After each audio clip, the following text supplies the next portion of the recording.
The Great Wall of China. The longest cemetery on Earth. For over 2,000 years, emperors, dynasties, and millions of nameless workers poured their lives into a single obsession: build a wall so massive, no enemy could ever cross it. They failed at that goal. But what they left behind became one of the greatest and most tragic engineering feats in human history. The scale, numbers that shock. Total length 21,196 kilometers, 13,170 miles. Years of construction 500 plus years across 20 dynasties. Lives lost building it 400,000 workers under Emperor Qin, 300,000 soldiers plus 500,000 civilians. Workers under Sui dynasty, several million mobilized. Secret ingredient in mortar: sticky, glutinous rice. Visible from space? No, a persistent myth. Who built it? Soldiers, peasants, and criminals. The workforce fell into three groups: soldiers, ordinary civilians, and criminals sentenced to hard labor. Criminals were required to serve 4 years on the wall. If they died before their sentence ended, a family member was expected to take their place. During some dynasties, 1 in every 3 adult men in China was conscripted. Women were reportedly afraid to give birth to boys, knowing what awaited them when they came of age.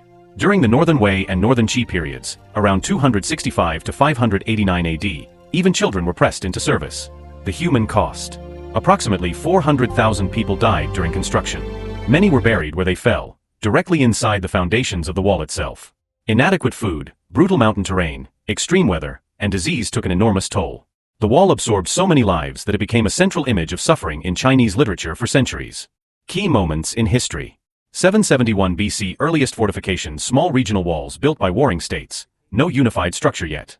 220 BC, Qin Shi Huang unifies China, first emperor orders walls connected into one, 300,000 soldiers conscripted. 206 BC, Han dynasty expands wall extended westward to protect Silk Road trade routes. 600s AD, Tang dynasty abandons a period of peace, wall falls into disrepair and is largely forgotten. 1368 to 1644, Ming dynasty rebuilds the wall you see today, stone, watchtowers, sticky rice mortar. 1644, Manchu breach the wall, a general opens the gates, wall is bypassed, not broken. Ming dynasty falls.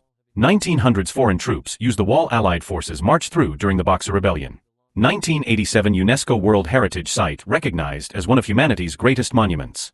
Today, 7M plus visitors per year, most visited monument in Asia, and the most misunderstood. The bitter truth: the wall didn't work.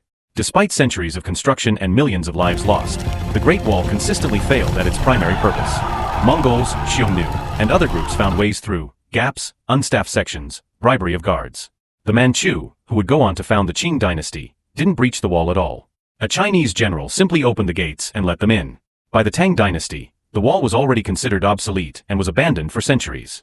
It was only during the Ming dynasty that it was rebuilt, not entirely for military defense, but as a symbol of imperial power and a means of controlling trade and movement. The legend of Meng Jiangnu.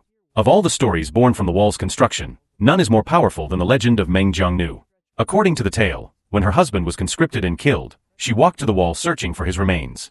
Upon hearing that thousands of workers had been buried inside the foundations, she wept so bitterly that a section of the wall collapsed, revealing the bones of the dead.